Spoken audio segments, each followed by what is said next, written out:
said to coaches and pros, the X's and O's. This is the best what we do, what we know. So let's go.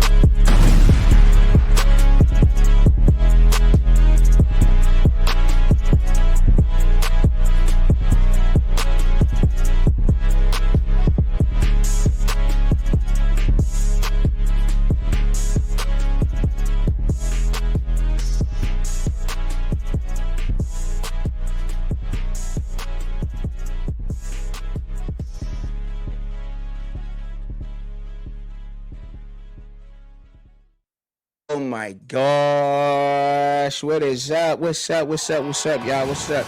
Welcome to the Fans Point of View podcast. I'm your host, Trucker Chubby, aka Clarence Hampton III. This ain't to coaches and pros, the X's or the O's. This is the Fans Point of View and what we know. Let's go. Hit that like button. It's free to hit the like button. I just got a call, like literally just seconds ago, about a Pittsburgh Steelers trade. So now I'm looking. This is supposed to be a combine video. Wow. We are actively in trade options, acquiring Kyler Murray from Arizona, targeting Brian Thomas, and potentially exploring a deal for the 49ers quarterback, Mac Jones. Wow. Okay. And Brian Thomas. If that's going down, I'm gonna find out more on it. I literally just heard about it.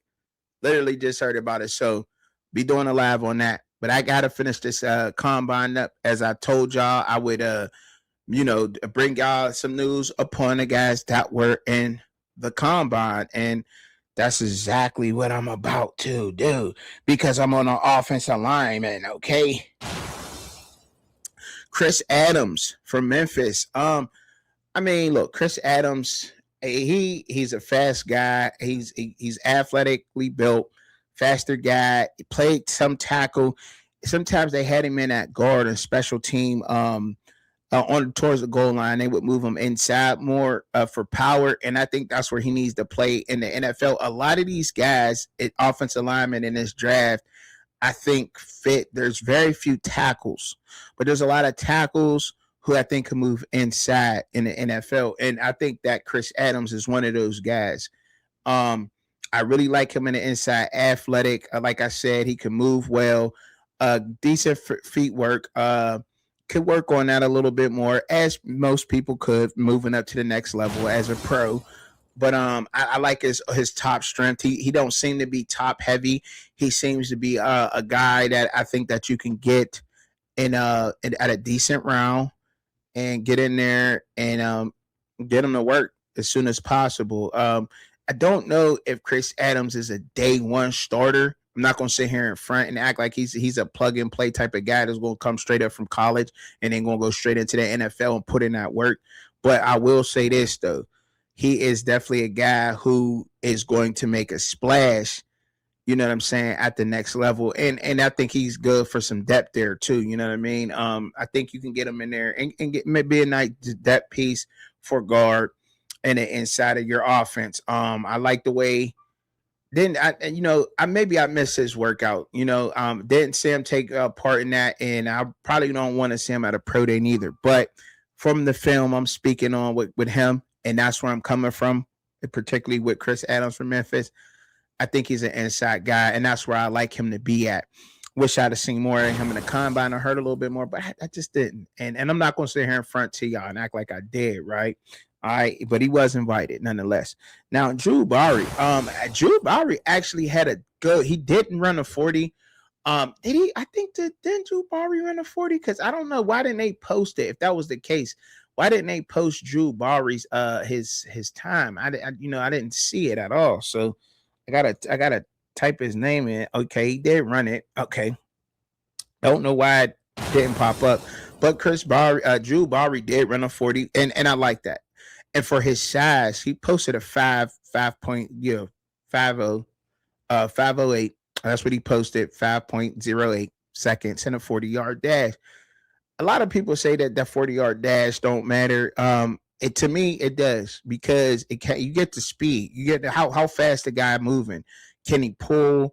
You know what I mean? Feet work. It also helps with feet work. You fast, you got quick feet. You know what I'm saying? Most of the time, if somebody can run well, they got quick feet most of the time, right? And an offensive lineman, I think that's something that you want to have. Somebody who can also be, light on their legs and be heavy like that.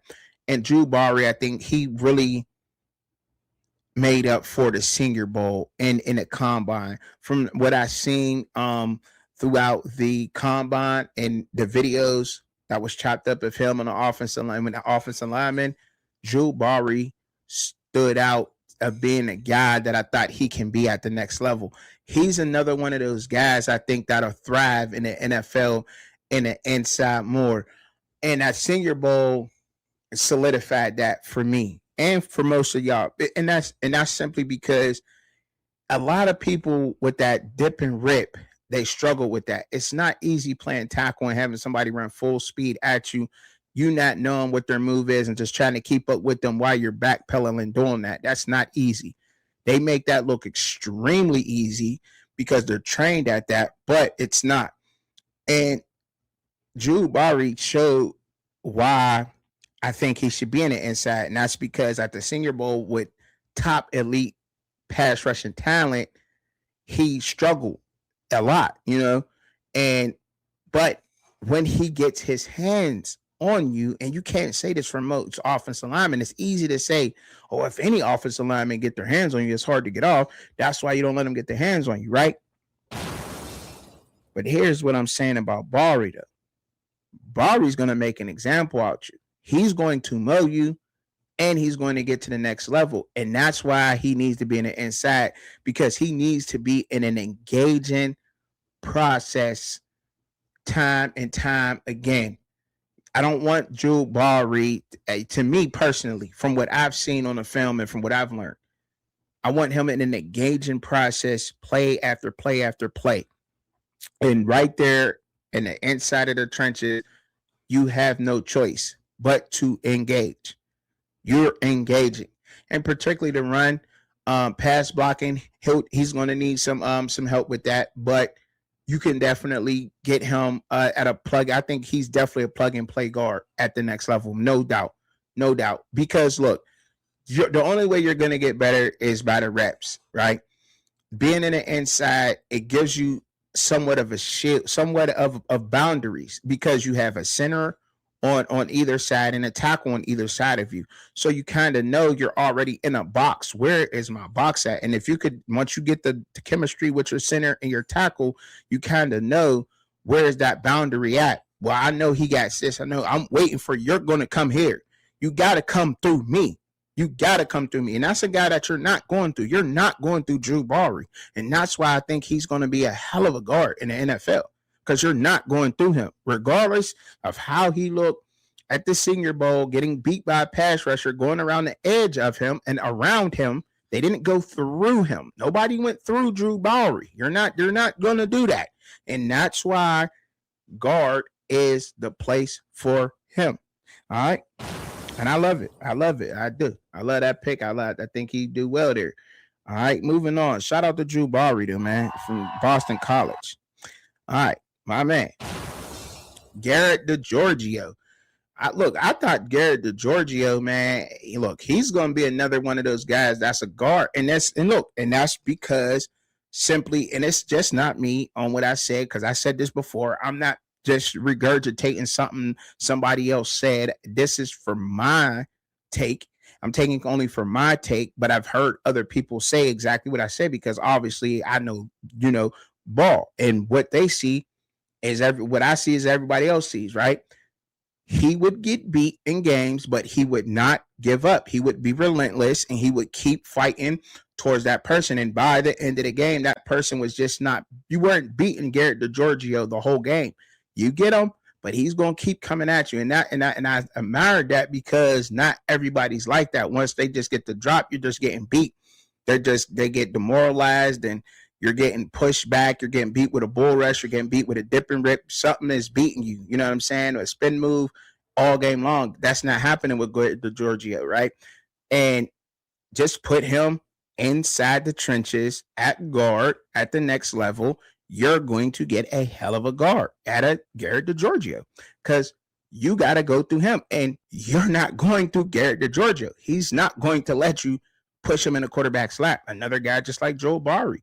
I like his feet work and the drills. He moved decent side to side. Maybe he can even develop into a tackle and in the years past and let him get some NFL reps. You know what I'm saying? Let him get some of these NFL reps, get some of this experience out there on the field with some of these pros, and in due time, maybe he can move back out to the outside at tackle. But as of right now, why he's getting his experience level up, put him in the inside. He could definitely plug and play for you right there, right? And that's where I think he'll be doing really well at. And Garrett DiGiorgio, I don't. Most of these guys, right? Most of these guys are, like I said, I think will go in the inside, but he posted up what a 5.36, and for a tackle, it's only steps, right? It's only steps that you got to take, but that's also his feet work. That's why I said inside. You know what I mean? Inside, put him in the inside. I think he'll work out just fine there. Got the prototypical size that everybody wants for the inside guy. Strength. You're not going to bully him. He's not a back. He's not a punk. Not at all. Not at all. Okay. The next guy I got up here is I always get his name chopped up. Olla Vevega-Ayon from Penn State. Mean and nasty. A lot of people say Rutledge is the meanest offensive lineman in this draft. And look, I'm not going to argue that and say he's not mean, but so is Olla Vevega-Ayon from Penn State. He's another one of those guys I think that I know that is nasty. And he's from the door. I think he's an inside guy. I like a lot of them are in the NFL. I mean, like that, like I ain't gonna keep repeating myself, but that's where he's at in the NFL. Mean guy, nasty type of guy. Ayon, what did he post? I can't remember what Ayon post. I'm trying to look it up real quick because I know he posted that. I can't remember exactly what Olla Vevega. I don't even think he posted, but I know he went in some of the he worked out in the drills. And in the drills, I mean, he looked all right. He looked all right. He didn't look bad. Like I said before, a lot of people thought that, he's probably a guard at the next level, but he's a guy that's going to just mow you. He's nasty. Well, I'm talking about him and Rutledge out of Georgia, man, Tech, man, they got to be two of the nastiest offensive linemen in this draft. And that's why people thought Penn State was going to be a national championship caliber team this year, the year that just passed, because they had some really good guys in the trenches. That never changed. That never changed.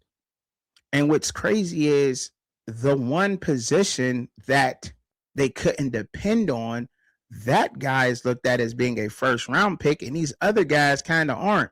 So that just goes into showing that records matter for every position on the field, not just the quarterback. Records count for everything. Because if Penn State is a team who made the playoffs, one of the top teams in the country, nobody's second guessing Zane Durant or Olla Vevega-Ayon, this offensive lineman right here. Nobody's second guessing those guys. If Penn State is a top team in the country last season, period. It's just not happening. But the fact that they weren't, and the quarterback who could not finish the season because of injury, and by the way, didn't run the 40, is being talked about the most. The hype around it is crazy. But I'll get into that right after I finish these. I don't want to show no disrespect. But Ayon is a monster and an inside. And somebody's going to be hella happy to get him. And I think I don't think he's definitely a first rounder. Most definitely a first round offensive lineman.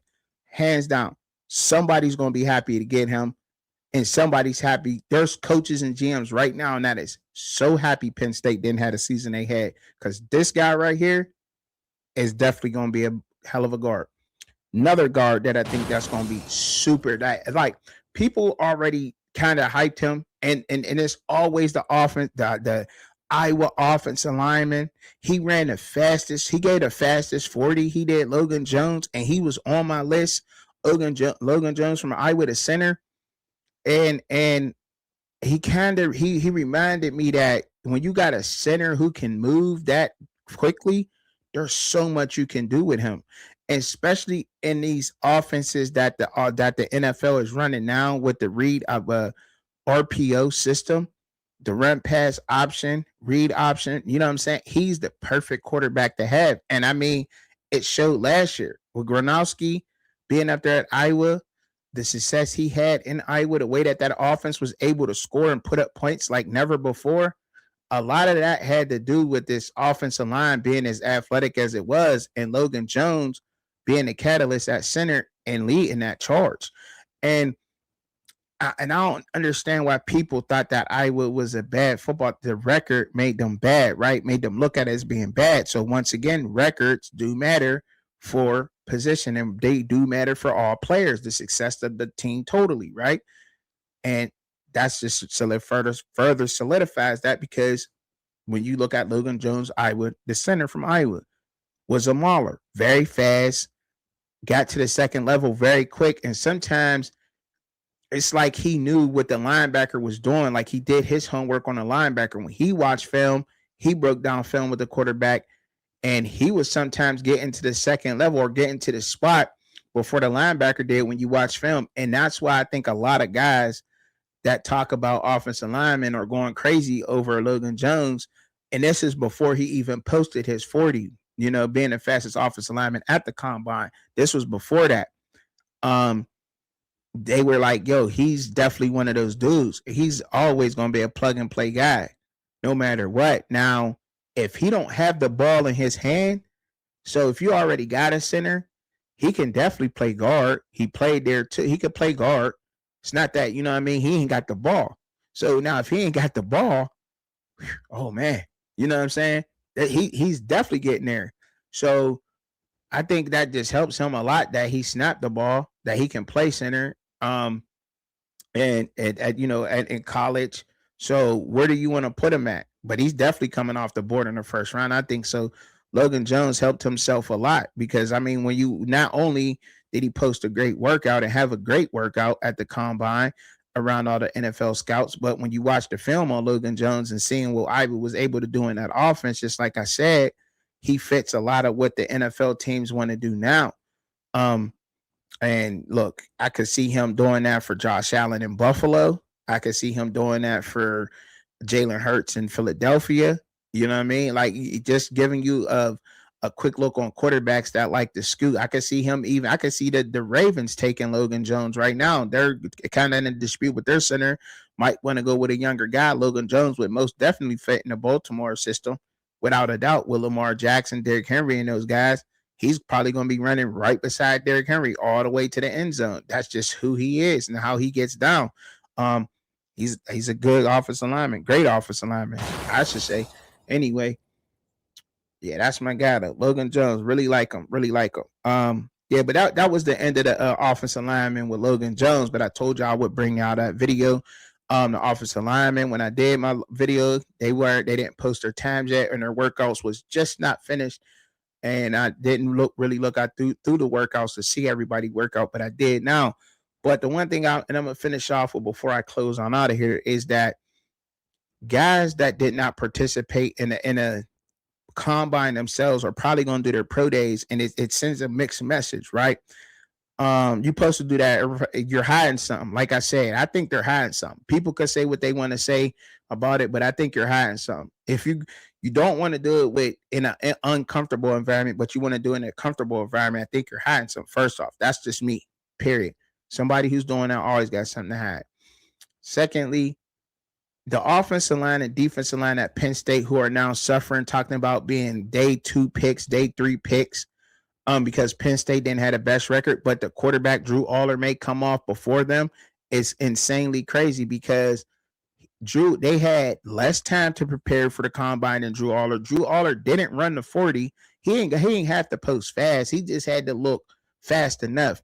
You can't compare him to Josh Allen if he ain't doing that, right? You just can't. You didn't see him throw a moon ball 60 yards like Josh Allen did, but they made it seem like he did. And he's getting Josh Allen comparisons, which is almost disrespectful to me because I'm not saying that Drew Aller is bad. I'm not saying that he won't translate to the NFL, because if you go back and watch my videos, Drew Aller has the size and the potential of being a first round pick, right? And he is a guy that was supposed to have put together a good season, but he just didn't. He got injured, had a lot of time to prepare for that combine, didn't go out there and run. He threw, but I'm being honest, they were glazing him. They was glazing Aller at the combine. They was. Now he made some good throws, but so didn't a lot of quarterbacks make some good throws. If I'm looking at the quarterbacks and what they just purely did off combine, you can't do that. You got to look at the film. And what did the film tell you about Drew Aller? The film told you about Drew Aller, that Drew Aller had a long way to go. That Drew Aller is a project. He is. He probably, to be honest, he probably should have took a medical and went back to college. That's what Drew Aller should have did. Like, I mean, I get it. There's a lot of people out here that say you got to move on for the next guys. He spent 4 years in college. The last year, he played 3 games and got hurt. Like, he could have took a medical and went back to college. And I'm not mad that he came out or whatever. I'm just saying of the alternative to get to the next level and to maybe, practice against some elite guys. To have the chance to go back against some elite coaching and some elite guys, whether that was in the Big Ten or the SEC. That's the only 2 conferences to me I think that he possibly could have got a whole hell of a lot better in, on particularly a playoff team, in that playoff stretch of really seeing what Drew Aller was really about, right? Because when we seen Drew Aller in big games, blame it all on the coach you want to. And Franklin, you could blame it on Franklin all you want to, but Aller was the quarterback in those games they lost. And sometimes your quarterback can make or break your team, and he broke them sometimes. Let's just call it what it is. And I think that's, and I'm not saying that he's bad. I'm just speaking the truth here. Now, however you feel about that is how you feel, but I'm just simply speaking the truth on the guy that plays the sport of football. On the football field, that's what he looked like. So, hey, take it for what you want, but there's no way that I'm taking a guy in the first round who came off an injury, couldn't run. He did participate in the quarterback drills. However, he didn't run. But you're getting compared to Josh Allen. You're getting Josh Allen comparisons off top. I want to see if you even just post a 4.7. You ain't got to post a, you know what I mean? He don't have to run a 4.5. And that's the thing. Like, I just want to see, you got to be able to outrun some of these defensive ends. And that's crazy that quarterbacks can't. A lot of quarterbacks can't do it. And if you can't do it, then you're just going to be a statue quarterback. And if you're going to be a statue quarterback in a pocket, you better have some kind of pocket presence. And you better be able to handle the pressure. He just wasn't. Let's just be honest. Now, will he do that in the NFL? Possibly. Because I do think he works on his craft, because he had worked on his craft. But, I could tell by the way his mechanics looked while he was throwing at the combine. Now, will those mechanics translate over into a real game? Pressure coming at you, having that half a second faster than college football to get rid of the ball, to process the play. Don't know. That's where I'm at with that. But that's it. That's all, man. That's all I have for y'all, man. Appreciate y'all tuning in. Make sure y'all like, share, subscribe. Like I always tell y'all, pray for yourself, pray for each other, pray for me. I'm always praying for y'all. Peace.